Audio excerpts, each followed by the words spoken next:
Bom dia, pessoal. Então, vamos continuar, né, o assunto do último vídeo. Então, no último vídeo, a gente falou um pouquinho aí do que seria esse alimento, né, do que seria nutriente, como que a gente divide esses nutrientes, né, em moléculas menores, moléculas maiores e de acordo com a função, né?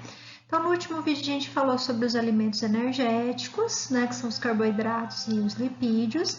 Falamos dos construtores, também chamados de alimentos plásticos, né, que são, no caso, as proteínas, e dos reguladores, no caso, vitaminas e sais minerais. Então, nesse vídeo, né, de hoje, seria a parte 2 desse capítulo, né, dessa unidade 7. Vamos falar, então, dos alimentos e nutrientes energéticos, ok?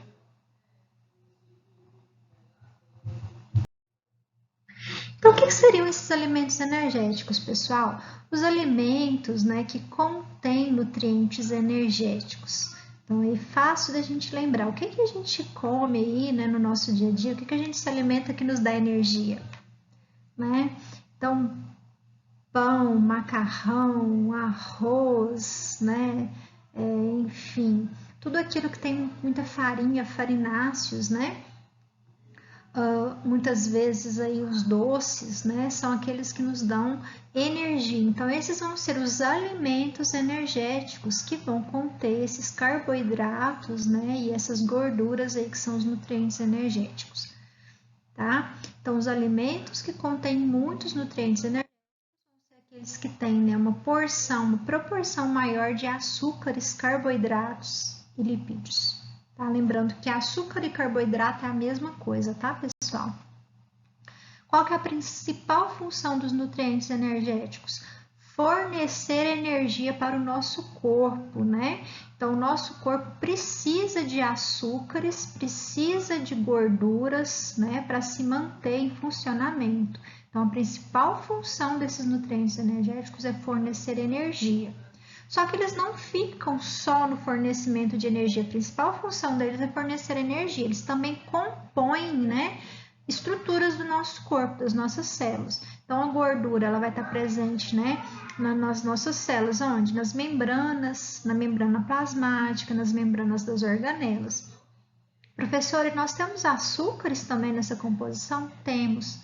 Nós vamos ter vários carboidratos que fazem parte, né, de estruturas de membrana celular, como o glicocálice, né? Então, eles são extremamente importantes. Aí, como exemplo, eu coloquei lá, né, a parte lipídica das membranas celulares, né? E a bainha de mielina dos neurônios, né? Então, lá no axônio lá dessa célula chamada neurônio, que é aquela porção mais alongada da célula, ela é envolta, né, num negócio chamado, uma estrutura chamada bainha de mielina, que tem uma função ali de isolar, né, de não deixar os impulsos elétricos saírem de qualquer jeito desse neurônio. Então, ela forma um isolamento térmico, ok? Térmico não, desculpa, isolamento elétrico. Então, o principal, né, um dos principais nutrientes energéticos que a gente tem são os açúcares, né, também chamados de carboidratos. Então, os carboidratos podem ser chamados, também conhecidos como glicídios, né, ou açúcares. Eles vão constituir uma das maiores fontes de energia para o ser vivo e também vão compor estruturas celulares, tá? Então, os vegetais, né, então, os vegetais, eles fazem o que a gente chama de fotossíntese, né? Que é um processo de construção, um processo anabólico. Então, através de nutrientes minerais que os vegetais retiram ali do substrato, do solo onde eles vivem, eles fazem um processo químico onde eles vão construir moléculas orgânicas, né? Também chamadas de carboidratos. Nós vamos ter vários tipos de carboidratos, né? Aí que são produzidos. Por exemplo, o amido, né, uma fonte muito grande de amido, as raízes da mandioca, né? Mas é só amido que a gente tem, né? A batata inglesa, né? Tem muito amido. Mas nós temos outros, por exemplo, celulose, né? Que os bovinos, os herbívoros consomem, né? É um tipo também de carboidrato.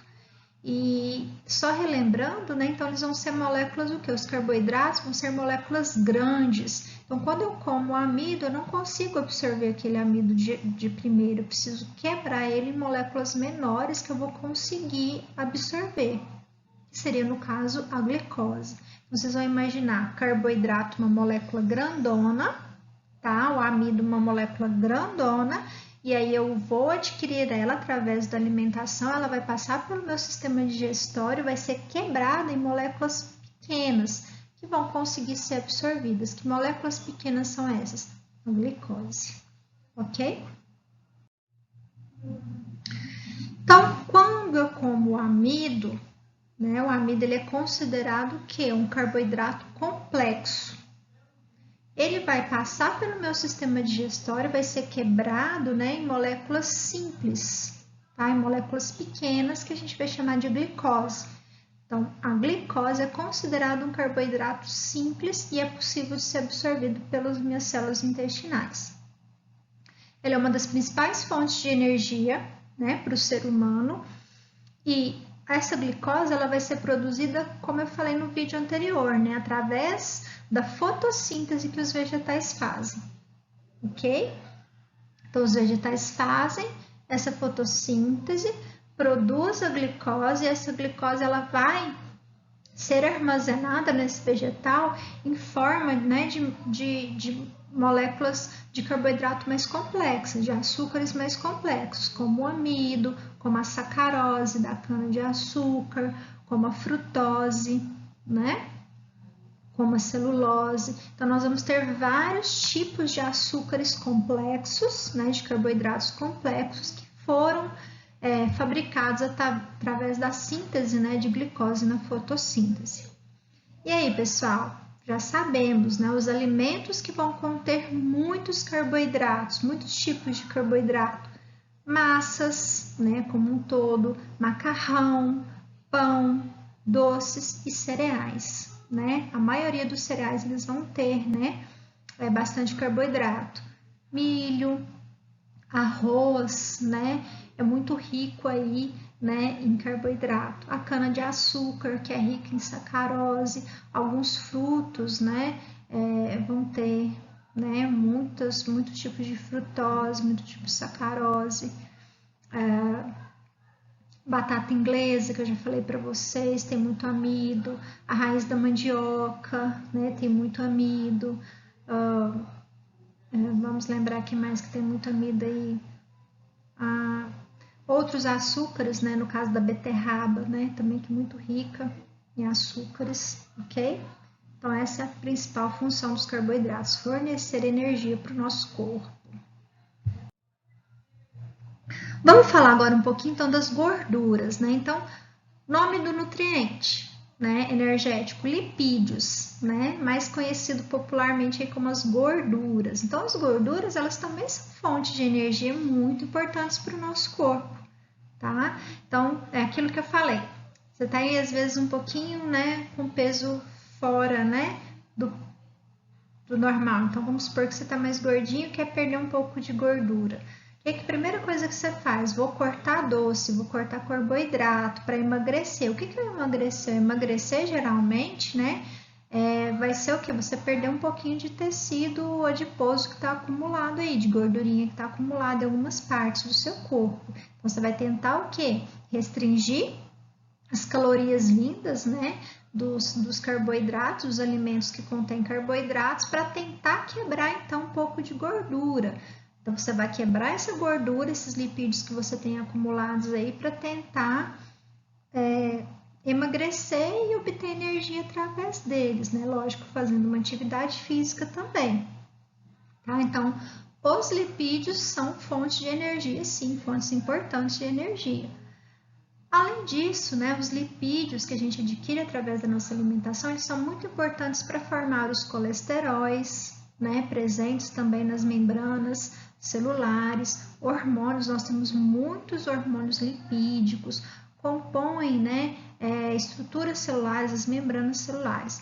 Por isso, quando a gente fala dos lipídios, né, dos fosfolipídios que compõem as membranas celulares, é muito importante a gente lembrar isso, né? Que os lipídios são insolúveis em água, ou seja, eles não se misturam na água, e isso dá uma característica extremamente importante para a membrana celular. Então, se a membrana celular, né, ela possui esse componente lipídico ali, ela vai então ser uma fonte o quê? De permitir o que? Uma permeabilidade seletiva. Então, a membrana ela consegue controlar através desse componente lipídico ali o que entra e o que sai da membrana, tá? Por quê? Porque ela vai ter essa parte que a gente fala que ela é hidrofóbica, hidroágua, fobia, não gosta, né? Então, ali ela consegue o quê? Né? Fazer um controle do que entra e o que sai. Então, isso é um ponto importante, pessoal. Os lipídios, como componentes de membrana celular, irão ajudar a controlar o que entra e sai da célula. Como que chama isso na biologia? Controlar o que entra e o que sai da célula. Permeabilidade seletiva de membrana celular. Então, isso é extremamente importante para a célula, controlar o que entra e o que sai através da sua porção de gordura. Porém, né, pessoal, quando a gente consome aí esses alimentos açucarados, carboidratos e lipídios em excesso, além daquilo que a gente necessita para manter ali as nossas calorias, ali em torno de 2.000 calorias que a gente precisa, né? Às vezes um pouco mais, um pouco menos, dependendo do metabolismo da pessoa, né? Quando a gente não consome, né, o tanto adequado, consome em excesso, o que vai fazer? A célula vai pegar o tanto que ela precisa para sobreviver, para fazer respiração celular. O que ela não quer, o que ela faz? Ela mantém isso na corrente sanguínea, eles vão se depositar e formar o que? Tecido adiposo. Vai aumentar o tecido adiposo. E aí vem as gorduras, né? As gordurinhas indesejadas aí. Então, isso vem o quê? De uma alimentação que ela está sendo inadequada. Você está adquirindo uma quantidade de calorias maior do que a sua necessidade de funcionamento. Pessoal, então, quando a gente estuda também esses lipídios, nós vamos ver que nós temos dois tipos de lipídios. O que a gente chama, né, de gordura saturada, né, que essa gordura saturada vai ser aquele nutriente que a gente vai estar encontrando nos alimentos de origem animal. Então, nas carnes animais a gente encontra, né, enfim, da origem animal. Por exemplo, a banha do porco, né, tem pessoas aí que cozinham aí, né, que fazem seus alimentos ali na banha do porco. Então, quando você vê a banha do porco, para quem conhece, você pega ela, você olha ela lá no pote, como que ela vai estar? Ela vai estar ali meio pastosa, meio no estado sólido, né, branquinha lá no estado sólido. Quando você leva essa banha do porco lá para o fogão, que você aquece essa banha do porco, como que ela vai ficar? Vai para o estado líquido quando ela é aquecido. Então, isso é uma característica da gordura saturada, né? A principal característica da gordura saturada é que em temperatura ambiente ela vai ficar o quê? No estado sólido. Quando você aquece ela, ela vai para o estado líquido. Então, característica de gordura saturada, origem animal e estado, temperatura ambiente, estado sólido. Então, para ajudar a gente a fixar, lembrar, banha do porco, tá? Gordura do porco aí que o pessoal, algumas pessoas usam para cozinhar, mas é só do porco que fica assim? Não. Observe, por exemplo, ali a gordura do bife, como que ela fica, né? Às vezes quando você vai assar uma carne ali que é mais gordurosa, que pinga ali, né? Alguma gordura esfria, né? Ela fica sólida e quando ela tá quente, ela fica mais líquida. Vamos falar então agora da gordura insaturada. Né? A gordura insaturada vai ser aquela que vai originar, né, de vegetais. O óleo de soja. O óleo de soja é um tipo de gordura insaturada. E aí vocês vão lembrar para mim qual que é a principal característica do óleo vegetal. O óleo vegetal em temperatura ambiente. Ele fica o quê? Líquido.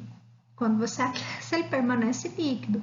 Então, é a principal característica, né? Os óleos vegetais, por exemplo, óleo de soja, óleo de milho, óleo de canola, o azeite de oliva, né? Que são todos óleos, né, vindos de de plantas, de vegetais. Como que eles vão ser temperatura ambiente líquidos, tá? E nós vamos ter também os óleos que vêm de peixe, né? Então, tem alguns peixes aí que vão fornecer também esse tipo de gordura insaturada, que fornece para a gente o ômega 3 e o ômega 6, que são muito bons para a saúde, né? O ômega 3 e o ômega 6. Muitas pessoas fazem até reposição, né, suplementação com esses ômega 3 e 6, porque às vezes tem uma dieta pobre, né, nesses peixes aí que possuem, né? Tem alguns peixes que eles são mais próprios, que eles possuem, alguns peixes que têm isso de forma mais de forma maior, né? Então a gente precisa, às vezes, não come muito peixe, aí faz suplementação de ômega 3 e 6. Ok, pessoal? Então, a gente vai encerrando por aqui. Então, relembrando, qual que é o objetivo dessa aula de hoje, né? Então, conhecer um pouquinho aí de quais são os nutrientes, né, energéticos. Quais são esses nutrientes energéticos? Então, os carboidratos e os lipídios.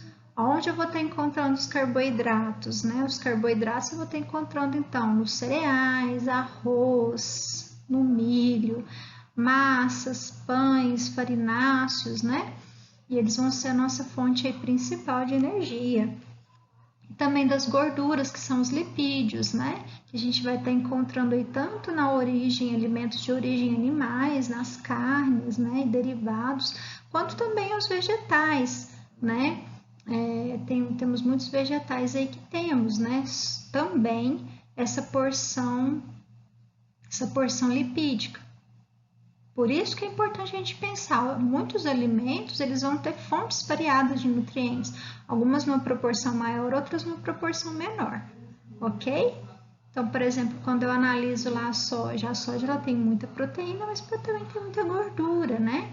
O milho, ele tem a porção do amido dele, mas também tem a porção de gordura, além de outros nutrientes, como minerais e vitaminas, tá bom? Então, vamos ficando por aqui. Um abraço, fiquem com Deus, pessoal.